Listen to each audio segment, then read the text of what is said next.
want to ask you something. When you feel angry, what is your first instinct? Do you go quiet? Do you get big? Do you immediately start managing everyone else's reaction to your anger before you've even processed that you're angry in the first place? And if any of these questions land, then you are in the right place today because we are going to be talking all about anger.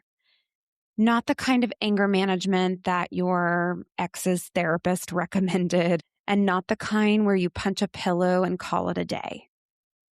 The real kind. The kind that lives in your body, shows up in your relationships, and has a very specific story to tell if you're willing to listen.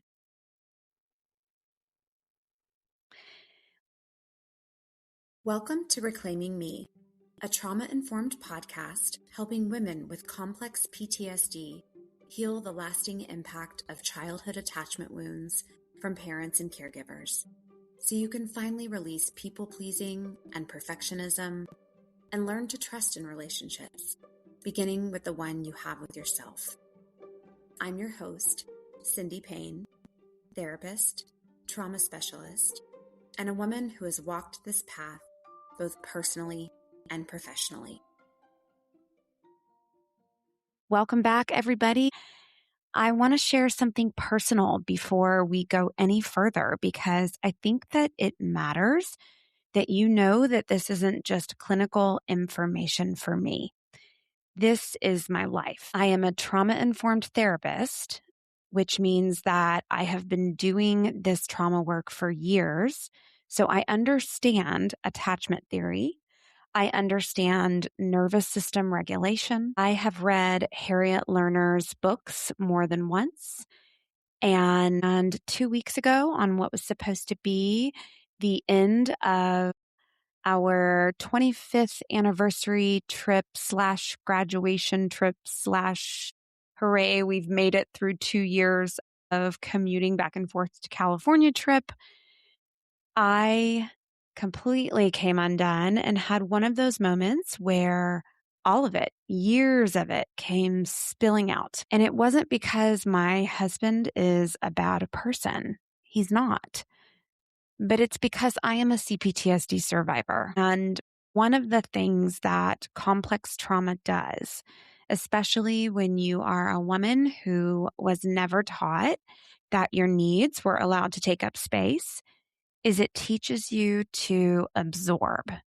It teaches you to adapt, to keep the peace, to make it work until you physically, emotionally, mentally cannot anymore. And so here's how the trip actually went. So this is not the Instagram version. This is the real deal, what it means to go 17 days out of a suitcase version. So I had planned this trip about 6 months in advance, knowing that it was going to be a big celebration because we have a lot of things in the month of May and June to celebrate, on top of the fact that we are wrapping up 2 years of commuting back and forth to California, 2 years of me feeling mostly like a single mom. Our boys, twin boys, had turned 19. They had graduated high school.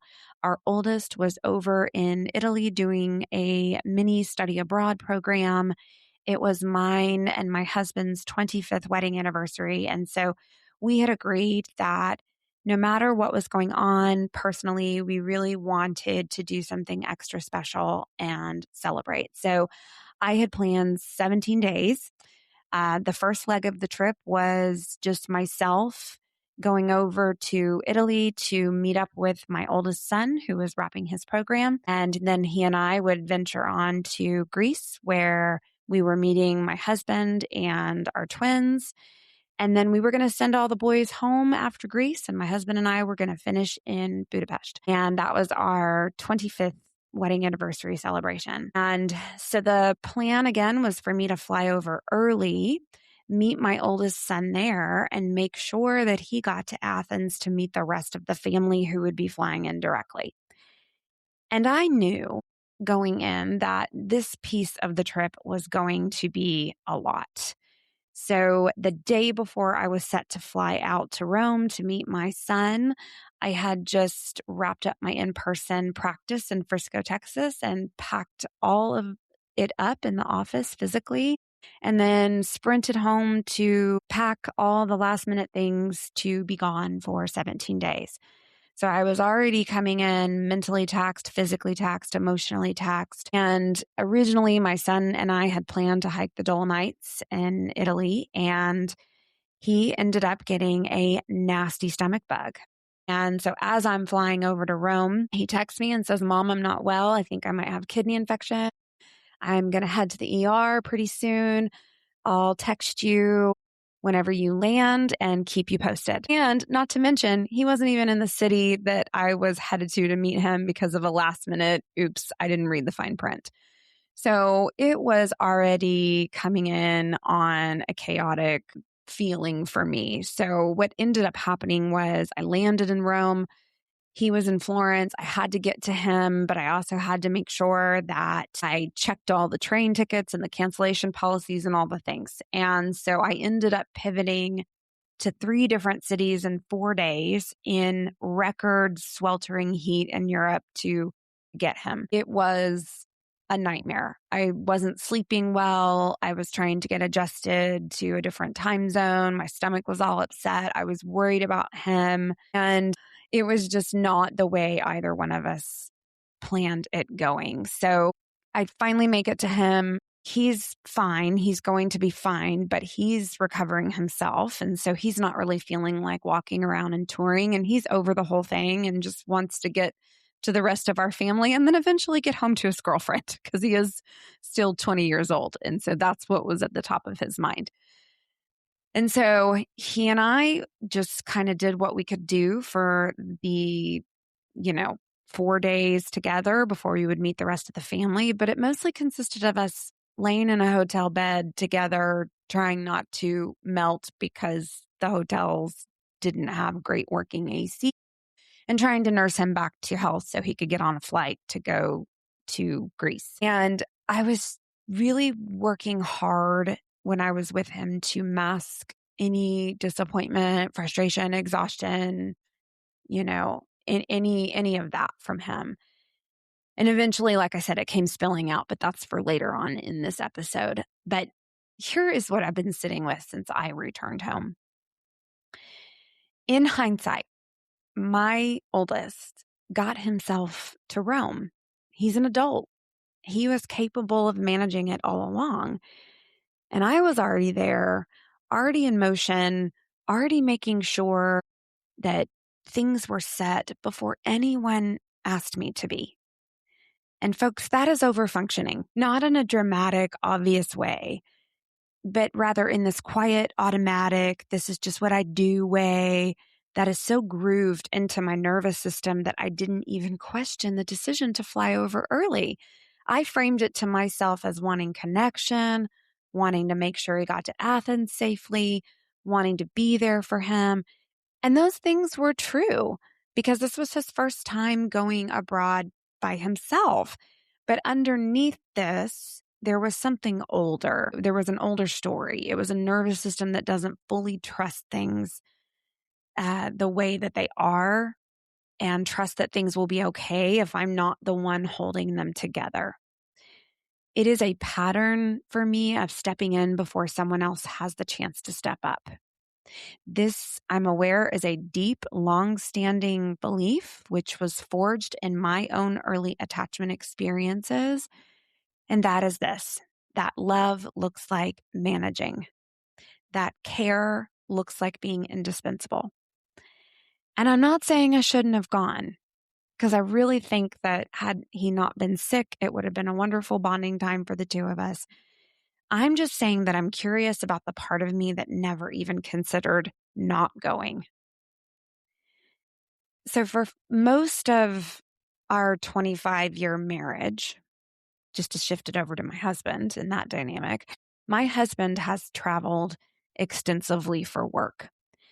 And I have been the primary parent, not because he didn't care, but because that's how the division of roles fell.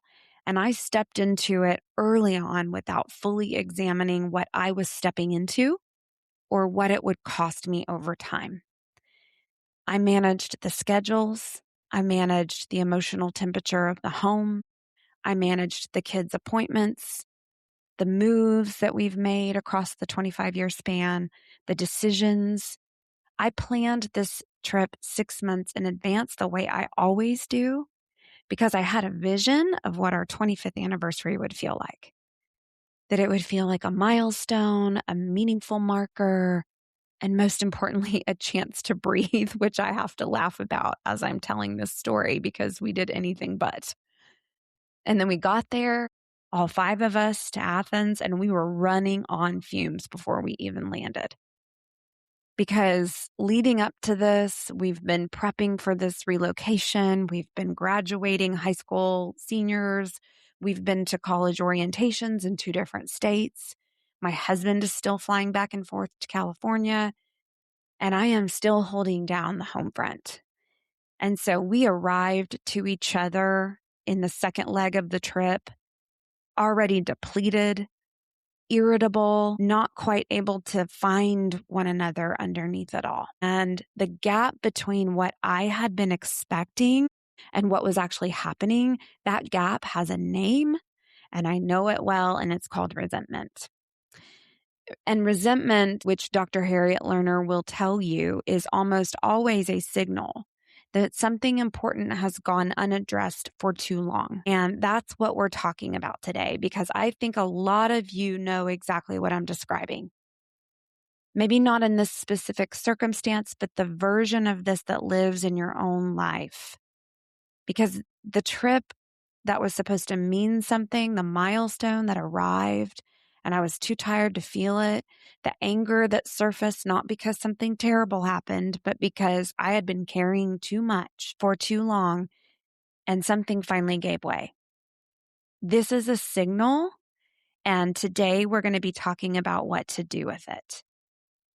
So before we jump into the content today, I want to set something up for you because this episode is the beginning of a 4-week arc that I am really excited about. And for the next 2 weeks, we are going to be doing a deep dive into anger, specifically through the lens of Dr. Harriet Lerner's landmark book, The Dance of Anger, which if you haven't read it, I'm going to tell you right now, it needs to go on your list. This book was first published in 1985, and it is still one of the most clinically relevant, personally useful books that I have ever read on this topic. Not because it tells you how to manage your anger, but because it completely reframes what anger actually is and what to do with it in your relationships. So after the anger series, weeks 3 and 4, we're going to be going into forgiveness. And I chose to sequence it this way intentionally because in my clinical experience and in my own life, real forgiveness, not the performed kind, not the kind you do because somebody told you it's what good people do, but the kind that actually frees you, almost always requires you to do the anger work first. You cannot rush to forgiveness over unprocessed anger. It does not stick. And we're going to talk a lot more about that when we get there. But for now, let's just start where we need to start, with anger. And specifically with why it's so hard. So why is anger so hard, especially for women? Here's something that Harriet Lerner names very directly in The Dance of Anger that I want to bring into this conversation right away, because I think it's one of the most important things that she says. As women, we are not given a clean, healthy template for anger. We are given 2 options, and neither of them is actually anger. So here's option 1. You're the bitch. You're too much. You're too difficult. You're irrational. You're emotional. You're overreacting. The moment a woman expresses anger in a direct, clear way, especially towards someone with more power, or more perceived power. She risks being labeled in ways that are designed to dismiss her and make her doubt herself. Option 2, you're the nice one. You're the accommodator, the peacekeeper, the one who smiles and says it's fine when it is absolutely not fine. The one who manages everyone else's comfort at the expense of her own. The one who absorbs, adapts, adjusts, and eventually either implodes quietly or explodes in a way that gives everyone around her permission to say, "See, I told you she was too much." Neither one of these, the bitch or the accommodator, is actually anger. One is anger weaponized into something that other people can point to as a problem. And the other is anger that's buried under layers of accommodation until it becomes something else entirely. Anxiety, depression, chronic illness, resentment so deep that it has taken up permanent residence in your body. And Dr. Lerner is very clear that this is not an accident. This is a socialization process. From the time we are small girls, we are taught that our anger is less acceptable than our sadness, less acceptable than our sweetness, and less acceptable than our agreeableness. And so we learn that the cost of expressing anger directly is social and relational and sometimes physical. And so what do? We adapt. We find other ways to move the feeling through, or we stop trying to move it at all and we just hold it. And for women with complex trauma histories, this is even more layered because the lesson that anger is dangerous, that needs are inconvenient, that taking up space is risky, wasn't just cultural. It was personal. And it was learned in the specific relationships where we were supposed to be the safest. And it got wired into our nervous systems at a cellular level. So when I tell you that I spent years absorbing things that I should have named, accommodating things that I should have boundaried, and then periodically erupting in ways that I wasn't proud of, I want you to understand that that's not a personal failing. That is what happens when you grow up as a woman with a trauma history in a culture that gives you the bitch or the nice girl as your only two choices and tells you that real anger, clear anger, boundaried anger does not belong to you. But it does belong to you. It has always belonged to you. And learning to claim it cleanly on your own terms is some of the most important work that you will ever do. And here's one more concept that I want to plant a seed about today, because we're going to go deeper into it next Monday of week 2 of this work. And that is this. Harriet Lerner, she talks about overfunctioning and underfunctioning. And I have mentioned these terms on the podcast before, but I want to go a little bit deeper into it. In most significant relationships, especially under stress, one person tends to take on more responsibility, more worry, more planning, more managing, and more emotional labor. And that is the overfunctioner. And the other person, often without realizing it, takes on less, steps back, lets the other person handle it. And that is the underfunctioner. And these roles are not fixed personality traits, but they are relational patterns. And they're almost always interlocking. So the more one person overfunctions, the more the other person has the permission to underfunction. And for women with complex trauma histories, overfunctioning often looks like competence from the outside. So you're the one that holds it together. And what people don't see is the anger and the resentment quietly building underneath. And we'll go much deeper into this next week. But for now, I just want you to start noticing in the significant relationships in your life Are you the one who typically does more or less? And what does that pattern cost you? So, I want to introduce the 3 key takeaways. And today I want you to walk away with number 1, anger is not a problem to be solved. It is information to be decoded. And number 2, your relationship with anger was largely shaped before you had any say in it. And that is really crucial to understand. And number 3, there's a significant difference between expressing anger and using anger well.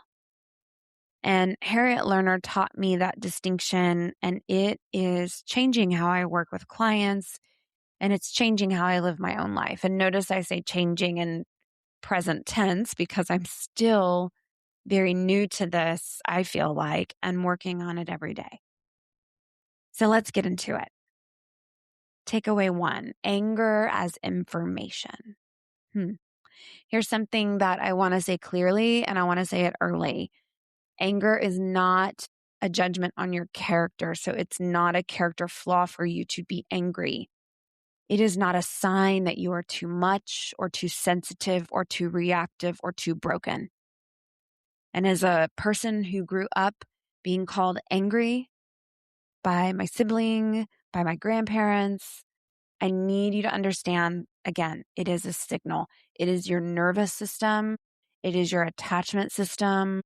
And it is your sense of self all communicating at one time that something matters to you, that a boundary has been crossed, that something is unfair, that you are not being seen, heard, or treated in a way that lines up with your values. And Dr. Lerner opens her book, The Dance of Anger, with something that has stayed with me since the first time I read it. And she describes anger as a signal worth listening to, not acting on impulsively, not suppressing indefinitely, but listening to. Because underneath every anger response is a message. And if we never slow down enough to hear the message, we stay stuck in the same patterns over and over again. And for those of us with complex trauma histories, this is especially important because many of us learned very early on that our anger was dangerous, not just to others, but to us. So maybe expressing your anger meant that somebody else escalated. Or maybe it meant that you got shut out. Or maybe you watched a parent's anger destroy things and you made a decision, consciously or not, that you would never be that way. And so you went the other direction entirely. You became the peacekeeper, the people pleaser, the one who smiles while something inside of you is screaming. Or maybe the opposite happened. Maybe anger was the only emotion that got a response in your home. Maybe it was the only thing that made people pay attention. So you learned to lead with it, even when something softer was underneath it. Neither of these is a personal failing. Again, both of these are adaptations, brilliant, creative, survival-based adaptations that made complete sense in the context that they were formed in. Now, here's something else I want to add to the anger as information conversation, because I think it's one of the most under-talked sources of anger in long-term relationships. And that is this: expectations. So, as I said before, I planned this anniversary trip for 6 months.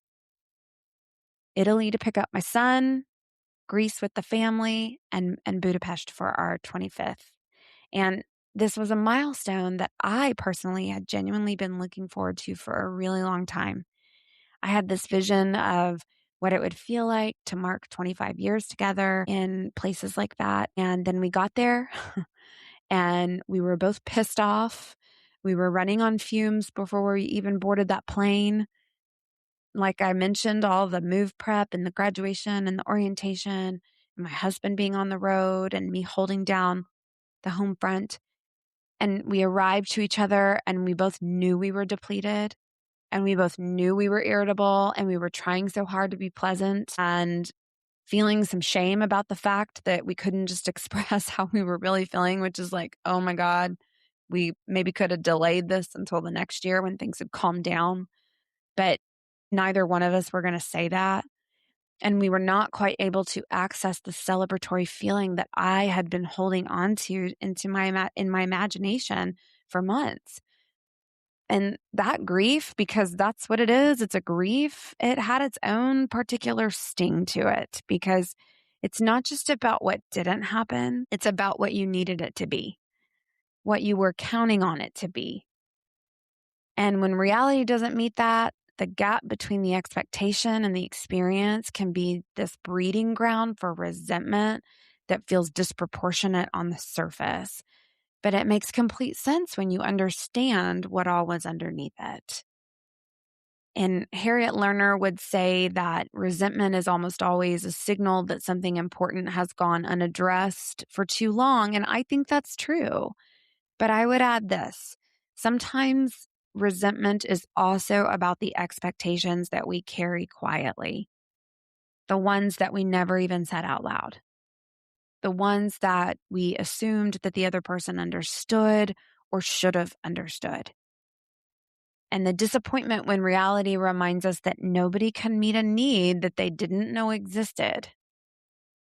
And as a CPTSD survivor, let me tell you, I carried expectations into this trip that were partly about the trip and partly about a much longer history of feeling like I have been running the show alone. And when we arrived, already depleted, already disconnected, already stretched thin, everything that expectation was holding on to had nowhere to land.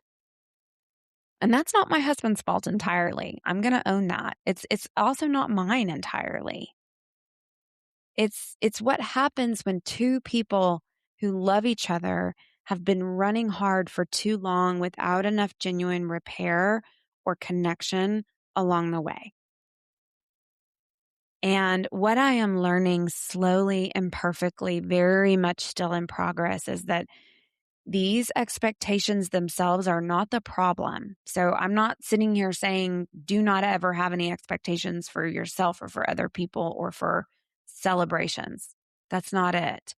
Wanting a meaningful 25th anniversary trip is not an unreasonable thing. But when we carry those expectations silently and when we don't name them and we don't assume that they'll be met without ever putting them into words, what we do is we set ourselves up for exactly this kind of disappointment. And the anger that comes from that disappointment is real. It is valid and it deserves to be heard and not dismissed. Not managed, but actually listened to, because underneath it is something worth paying attention to. So the first thing that I want you to practice this week is pretty simple. The next time you notice anger rising, instead of immediately managing it or reacting from it, get curious. Ask yourself, what is this telling me? What matters here? What line has been crossed? What expectation am I grieving? Just that. Start there. Okay. Takeaway 2, which is all about your anger story and how it gets written before you had a say. So let's talk about where your relationship with anger actually came from, because I promise you it didn't start with you. Attachment theory gives us a really useful framework here. From the time we are born, we are wired to attach to our caregivers. And part of what we are learning in that attachment process is how to handle our big emotions. We're watching what happens when we cry, what happens when we're upset, what happens when we express a need, and we are building an internal map based on those early responses. And if your caregivers were warm and responsive, you learned that emotions, including anger, are survivable, that you can feel something big and someone will help you regulate it and you'll come out on the other side okay. But if your caregivers were dismissive or inconsistent or frightened by big emotions or expressed their own anger in ways that felt dangerous or perhaps destabilizing, then you learned something very different. You learned that emotions and anger specifically are threatening and that they need to be hidden or managed or performed in very specific ways to get the response you need. So, what we're really talking about here is complex trauma territory. And it's not necessarily one big event, but it's a pattern. It's a relational pattern that got wired into your nervous system before your prefrontal cortex was even developed enough to make sense of any of it. And what I love about Harriet Lerner's work is she talks a lot about this in the context of family systems. And she describes how we learn to navigate anger within our own families of origin and how those learned patterns, what she calls dances, get replicated in every significant relationship that we enter into as adults. And we don't even realize we're doing it. We just notice that we keep ending up in the same arguments with different people, getting those same feelings, hitting those same walls. Does any of this sound familiar? The point isn't to blame your parents or your childhood. The point is to recognize that your current relationship with anger has a history. And when we understand the history, we can start to write a different story. So at the tail end of the trip, before our three boys were to go back home and my husband and I were going to continue on to the final leg of the trip, I just kind of came undone at the last dinner and the tears were flowing and, it was coming out as anger that, it didn't go the way that I thought it went in my mind. And side note, we still had an incredible time. They were moments of just connection that reminds us why we work so hard and plan for things like this. But again, there was a shame story that was wrapped up from my childhood that if I was on a vacation as a child and I expressed a preference for something or something didn't go how I had wanted and I was disappointed, if I showed emotion like anger or disappointment, I was told I was ungrateful. And I didn't realize that I had been doing that to my kids, not in the overt way of calling them ungrateful, because I've made it a point to not ever say that to my children because it was so damaging to me as a child. But just with the way that I tried to micromanage every little argument between the boys or, if somebody wanted to stay back at the room and not go do something, it was like, you're going to miss it. We've spent all this money. We've worked hard to save this money. You can't just sit inside on your phone, that kind of stuff. And so I really had to own that and had a conversation with the boys about it and apologized for my reaction to these unmet expectations. And it was great. It ended up being such an important conversation. And the boys walked away understanding, hopefully, where a lot of my own shame stuff comes from around disappointment and expressing, you know, anger, sadness, whatever, right? So just a little side note on that, on family of origin stuff. Okay, segment 3, expressing anger versus using anger well. And this is the one that I think is most practically useful, and it comes directly from Harriet Lerner's work again. So she makes a distinction that I think is incredibly important. She says that venting anger, expressing anger, letting it all out, that's not the same as using anger well. And in fact, research and clinical experience both suggests that simply venting anger often keeps us more activated rather than helping us to regulate. I wish I would have known that 20 years ago. However, using anger well looks different. And that means slowing down enough to identify what the anger is actually about. Not the surface thing, not the dishes in the sink, but the thing underneath, the pattern, the repeated experience of not feeling seen or prioritized or respected. And it means speaking from your own experience rather than attacking or diagnosing the other person. And Lerner is really clear on this. So the more we go after the other person, the more they defend. And the more they defend, the less anything actually changes. We just dance the same dance, but we do it faster and louder. On the flip side, using our anger well means being clear about what you want to be different. Not just expressing that you're upset, but knowing and naming what change you're actually asking for. And it means being willing to tolerate the discomfort of the other person's reaction without either caving immediately or escalating in response to their defensiveness. This is hard. I want to say that real honest and clear. This is not easy work, especially for those of us with complex trauma histories where our nervous systems are already primed for threat detection, where the window of tolerance for conflict is narrow because conflict never felt safe. But it is learnable and it is worth learning because when we start to use our anger well, our relationships change. Not always immediately, not always the way we hope, but they change. Okay. I feel like I've talked a lot about this today.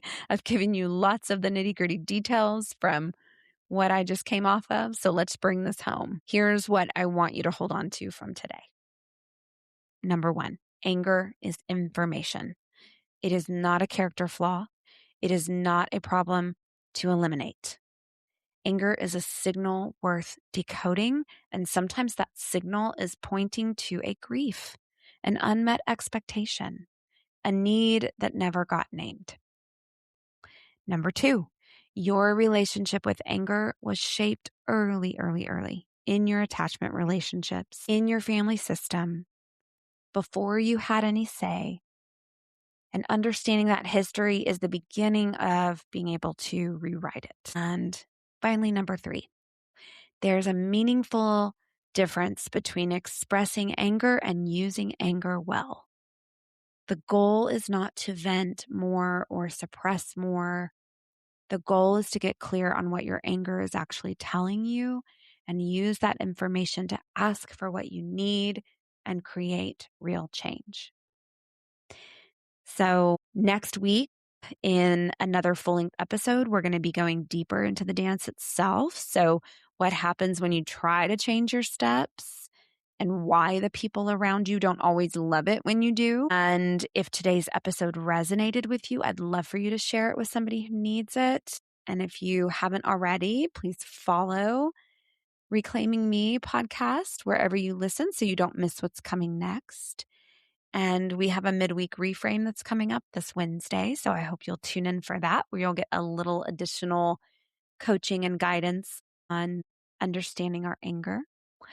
And finally, if you have a question about complex PTSD that you would like for me to answer on the podcast, I am still taking listener questions for a couple more weeks for a 2-part Ask Me Anything episode. And all of my contact information is in the show notes. I would genuinely love to hear from you. So please take a moment, if you could, to rate and review Reclaiming Me wherever you listen. It helps more people find this work, and I'm so grateful for every single one of you who shows up here.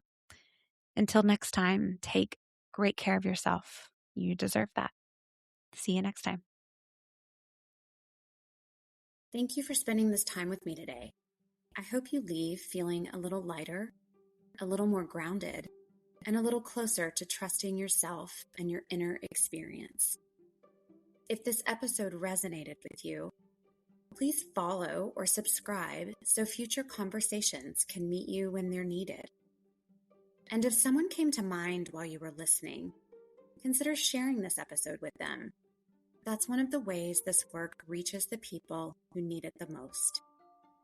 You can find me on Instagram at Cindy Payne Rooted, and you can also visit me at cindypayne.com, where you'll find all episode links, blog posts, practice updates, and a free people-pleasing style quiz designed to help you notice your patterns with more compassion.